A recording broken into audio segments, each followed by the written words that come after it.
começar falando a respeito justamente do que estamos repercutindo em todo o mundo, o ataque do Irã a Israel. O exército de Israel anunciou neste domingo que irá responder o Irã com ações e não com palavras. O comunicado foi realizado após o envio de drones e mísseis de cruzeiros lançados por Teherã neste sábado. A Guarda Revolucionária do Irã afirma que a ação foi uma resposta aos ataques de Israel às instalações diplomáticas em Damasco no início de abril. O gabinete de guerra israelense se reúne ao longo deste domingo para definir quais serão os próximos passos. Meus amigos, eu quero começar a nossa discussão, o nosso debate aqui com um especialista, o professor Manuel Furriela, ele que é professor de Direito Internacional e que vai dar um panorama inicial geral para nós. Por que nós tivemos esse ataque do Irã, o que levou a esse ataque e o que se espera a partir deste movimento iraniano, professor Furriela? Bom, boa tarde a todos, boa tarde à audiência. Queria parabenizar aqui os presentes, realmente vai ser bem interessante o debate na tarde de hoje. De qualquer forma, o cenário parece para nós, né, pelo que tem sido dito aí nas últimas horas, que tudo começou no dia 1º de abril, no começo do mês, quando instalações diplomáticas, um consulado iraniano localizado em Damasco, foi atacado por ordens de Israel, utilizando-se um caça que enviou mais de 6 artefatos e dessa forma vitimou 7 integrantes da Guarda Revolucionária do Irã, dentre eles um dos mais graduados oficiais. Então você teve um ataque direto a uma instalação diplomática, protegida internacionalmente, e também aí você teve a morte desses integrantes da Guarda Revolucionária. Um ataque considerado pelo Irã, um ataque direto. Mas na verdade esse próprio ataque já vem de um desgaste muito grande nas relações que nunca foram boas entre Irã e Israel, principalmente porque, como todos sabem, os serviços de inteligência já identificaram, grande parte dos ataques que Israel recebe, tanto dentro do seu território, ali na vizinha faixa de Gaza, quanto também de outras localidades, partindo principalmente do sul do Líbano pelo Hezbollah, são apoiados pelo Irã. Então, na verdade, eu acredito que começou um pouco antes. Mas o ápice foi esse ataque a uma representação diplomática e o Irã ficou pressionado internamente pela sua população a dar uma resposta e regionalmente, já que ele acredita ser uma liderança inclusive religiosa. A resposta veio, a resposta foi graduada também com a intenção, ao que tudo indica, de que não venha uma resposta grande por parte de Israel, senão a guerra não vai interessar nem mesmo para o Irã. Muito bem, agora eu quero falar aqui com o nosso comandante Robinson Farinazzo, um especialista em guerra do canal A Arte da Guerra, está sempre aqui com a gente na programação, esteve participando aqui quase que diariamente quando nós tivemos o conflito entre Israel e o Hamas. E, comandante, eu quero sua avaliação a respeito dessa manifestação que está na nossa tarja, a manifestação de Israel, que diz que não vai responder com palavras, mas com ações. Isso gera um alerta mundial. Que ações seriam essas de Israel para responder ao ataque iraniano? O que nós podemos esperar da reação de Israel? Boa tarde, Kobayashi, boa tarde, ouvintes da PAN. Eu vou na linha do professor, né? Eu acho que esses acontecimentos, eles já têm uma série de antecedentes, só que nós temos que olhar com relação a essas declarações aí de Israel, que existe sempre uma diferença entre discurso e agenda por parte dos governantes. Por que eu digo isso? O Israel não recebeu dos Estados Unidos o apoio que eles esperavam, tá, com esse ataque do Irã. Eu penso que uma boa parte das ações de Israel em cima do Irã visam atrair os Estados Unidos para a guerra. Por quê? Nós estamos entrando no 7º mês da guerra em Gaza. Não há solução à vista. O problema está se tornando muito maior do que dá para Israel lidar. Ele tem o Hezbollah ao norte, ele tem a guerrilha Houthi fazendo pressão no Estreito de Bab el-Mandeb para bloquear os portos israelenses, tá?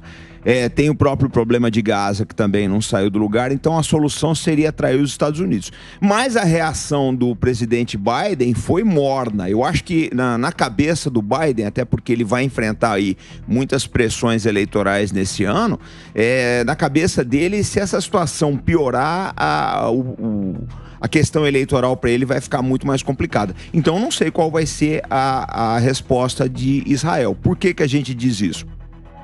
Porque Israel é muito dependente dos Estados Unidos, não só na questão logística de fornecimento de armas, recompletamento de munição, etc., mas também no apoio diplomático americano junto à Organização das Nações Unidas e na própria ajuda financeira. Então, eu penso que a resposta de Israel, ela vai estar muito condicionada, né, às ações americanas, que por enquanto, né, até esse horário aqui, foram tanto quanto comedidas.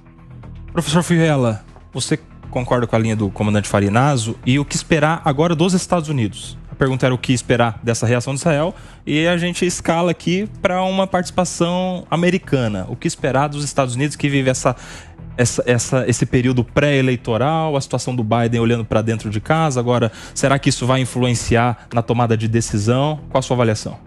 Eu concordo também com a análise que foi feita. Os Estados Unidos ficam numa situação delicada. Joe Biden está com a popularidade em baixa. A gente sabe que as pesquisas eleitorais indicam uma vantagem de Donald Trump, candidato que já sempre foi forte e agora pode sair fortalecido.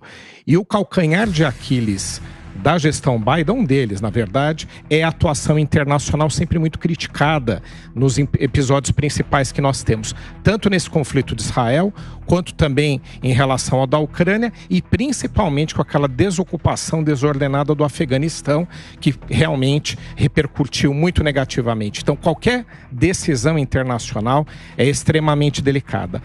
Joe Biden não deu um apoio explícito a Israel agora neste momento, mas condenou os ataques, e a gente sempre espera, a gente já sabe que se for necessário os Estados Unidos estarão de prontidão para auxiliar Israel, mesmo com uma declaração um pouquinho mais morna agora neste momento. Mas o que eu visualizo é que Israel está agora com o mesmo problema que estava o Irã no começo do mês, né? Agora eu preciso responder à altura.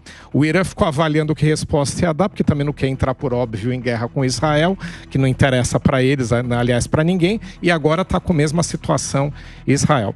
Eu acho que uma pista do que vem pela frente já foi a declaração de hoje, agora há poucas horas, do governo israelense, de que não necessariamente a resposta vem agora. Então, acho que essa é uma demanda de uma pressão internacional do governo americano, como a gente disse aqui, tem sérios riscos eleitorais, de que organize-se uma resposta mais para frente, mas que não seja a tal ponto que crie ali uma guerra regional, que aí não vai interessar para os Estados Unidos, nem para Israel entrar em outro conflito, muito menos para o Irã, que mesmo tendo alto poder de combate, sabe aí que vai tomar muito mais prejuízo do que vai causar num conflito com uma potência internacional, como é o caso de Israel. Muito bem, quero trazer para nossa conversa aqui os nossos demais convidados, o Diogo, o Diego. Diogo e Diego no mesmo programa é para acabar com o apresentador, né? E o Leandro, ainda bem que temos o Leandro aqui para salvar também. Vocês sabem que hoje a gente tem aqui os nossos dois especialistas em guerra, vão jogar de Neymar aqui no nosso programa, vão participar mais vezes, mas eu quero ouvir também o Diego Tavares, o Leandro e o Diogo, a começar pelo Diego. Vamos lá, Koba, porque eu também vim com muito mais dúvidas do que conclusões aqui. Também quero aproveitar a presença desses dois mega especialistas aqui para tirar essas dúvidas, né? E a minha primeira dúvida eu queria direcionar aqui pro meu amigo comandante Farinaso. Porque, de fato, comandante, a gente tem discutido, acho que desde o ano passado, quando a gente estava cobrindo o conflito entre Israel e Hamas, que, de certa forma, uma posição não tão forte do governo americano, que hoje é capitaneado por Joe Biden, acabou praticamente liberando esses conflitos pelo mundo, né? Tanto a Rússia, que se sentiu bem à vontade para promover a invasão na Ucrânia, quanto o Hamas, que se sentiu mais à vontade para promover os ataques em Israel. Uma postura da mesma forma dos Estados Unidos nesse conflito agora, de olha, tô com você aqui, mas eu não espero que esse conflito prossiga, vamos deixar a coisa mais morna, não pode acabar incitando novos ataques por parte do Irã, bem como por parte dessas outras organizações, do Hamas, do Hezbollah? Olha, Diego, a tua pergunta é muito boa. Eu acho que a escorregada inicial do Biden foi a Ucrânia. Por quê? Eu sempre costumo dizer o seguinte, tá? Se a questão que o Putin batia o pé era a Ucrânia não entrar na OTAN, Então, por que não se cedia nisso e espera? E se ele avançasse em alguma outra coisa, tudo bem, se escalaria a crise. O Biden apostou na guerra e apostou que poderia ganhar. Ele já está vendo que ganhar provavelmente não vai. É muito difícil agora a Ucrânia dar uma virada. Eu acho que o resto foi decorrência. Agora, nós temos que olhar uma coisa, pessoal, que é o mais importante, né? O fio condutor, eu não sei se os senhores vão concordar comigo, é bom que debatam, é saudável, isso é muito importante para a audiência. Mas o fio condutor desse ano de 2024 vão ser as eleições americanas. A gente não tem dúvidas a respeito disso, né? O saudoso Otto Lara Rezende falava que as eleições americanas são tão importantes que todo o planeta deveria votar, né? Ele é uma frase interessante, mas eu acho que o Biden ele está medindo as ações dele com base em novembro, né? Por quê? Ele já está com uma guerra na Ucrânia que não sai do lugar. Para os Estados Unidos está muito difícil. Tanto que a Câmara dos Representantes, né, não liberou aquela ajuda de 60 bilhões de dólares. Sentaram em cima do dinheiro desde o final do ano passado, nós estamos indo para maio já, esse dinheiro não saiu. Eu acho que não vai sair. Essa é uma coisa. A outra coisa, a guerra em Gaza. Nós estamos indo no 7º mês. Eu lembro que 7 meses atrás eu estive sentado aqui nessa mesma poltrona e falei, isso aqui não vai ser brincadeira, combater uma insurgência como o Hamas em túneis ainda é muito difícil. 7 meses depois a coisa não saiu do lugar. Agora, quer dizer, vai começar mais uma guerra? Eu lembro do seguinte, eu vou lembrar de 2 presidentes, por sinal do Partido Democrata, eu sempre conto a história, Harry Truman e Lyndon Johnson. Os 2 estavam encalacrados com uma guerra, o Truman na Coreia, Johnson no Vietnã. Nenhum dos 2 quis a reeleição. O Truman estava no 2º mandato porque ele pegou um mandato que o Roosevelt morreu. E o Johnson a mesma coisa, pegou o mandato porque o Kennedy morreu. Nenhum dos 2 se aventurou a enfrentar um pleito eleitoral, apesar de estar sentado na cadeira da Casa Branca. Por quê? Porque o risco era alto, né? Nenhum presidente quer se apresentar diante do eleitor dizendo, olha, nós vamos gastar mais dinheiro com uma guerra do outro lado do mundo esse ano e talvez nós enviamos nossos garotos para lá. Então, a situação do Biden, o Diego, é extremamente complicada. Eu não sei como é que ele vai lidar com isso, porque até o momento, vou acessar minha intervenção já, até o momento a situação está complicada e dependendo do que ele fizer, pode se complicar mais ainda. Vamos lá, Diogo da Luz. Muito boa tarde, meu amigo. Boa tarde a todos aqui, boa tarde a toda a nossa audiência. É um prazer e um desafio vir aqui debater esse assunto da desentendimento, digamos, entre Irã e Israel. Agora, escutando os professores falarem aqui no começo, me reforçou a impressão que já vem me trazendo há algum tempo. O Irã, depois do ataque à embaixada, que não se sabe oficialmente, mas tudo indica tenha sido feito por Israel, se sentiu obrigado a dar uma satisfação. E me parece que ele pensou muito numa maneira de dar uma satisfação que fosse a mais suave possível, a mais previsível possível e a mais anunciada possível. Porque ele precisava satisfazer ao seu público, o seu povo diretamente, e também mostrar ao mundo internacional que ele não aceitava um desafio, fosse qual fosse.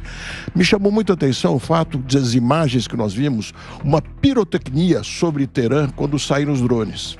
Mas a gente sabe que esses drones podem ser catapultados de caminhões longe da capital. Me parece que aquilo foi muito mais um show para dizer, vejam, estamos atacando Israel. E avisaram com tanta antecedência que Israel pôde se defender. E me parece que Israel sai fortalecida dessa história, porque ela se defendeu muito bem, o país não sofreu nada diante das suas pessoas, pelo menos, teve apoio de Jordânia, do Líbano, do Iraque. Então, talvez no final da história, Israel já esteja numa posição onde pudesse ficar sossegado agora, não reagir, pelo menos de imediato, ou pensar numa reação diplomática, alguma coisa assim, que não fizesse aumentar o teor dessa guerra e, de repente, chamar para si a responsabilidade pelo aumento do conflito. Será que faz sentido isso? Alguém quer responder? Muito rapidamente, professor Furrier. Vamos lá, faz sentido o que você colocou. Isso faz, talvez, com que Israel não dê uma resposta agora, né? Vem em outro momento, porque ele construiu uma rede de alianças inédita na sua história. Lembrando aqui que logo que o Estado de Israel foi criado em 1948, sempre foi motivo de desavença praticamente para todos os países da região. E Israel passou por guerra em 67 e também nos anos 70, envolvendo vários países. países. Hoje em dia o cenário é completamente diferente. Então, até que ponto, a partir do momento que conseguiu, por conta desses aliados, respostas positivas em relação ao ataque que sofreu, até que ponto vale a pena entrar num conflito ainda maior com o Irã e perder esse capital que custou tantos anos para ser construído? Hoje em dia você tem questões impensáveis há uns anos atrás, como, por exemplo, uma boa relação de Israel com a Arábia Saudita.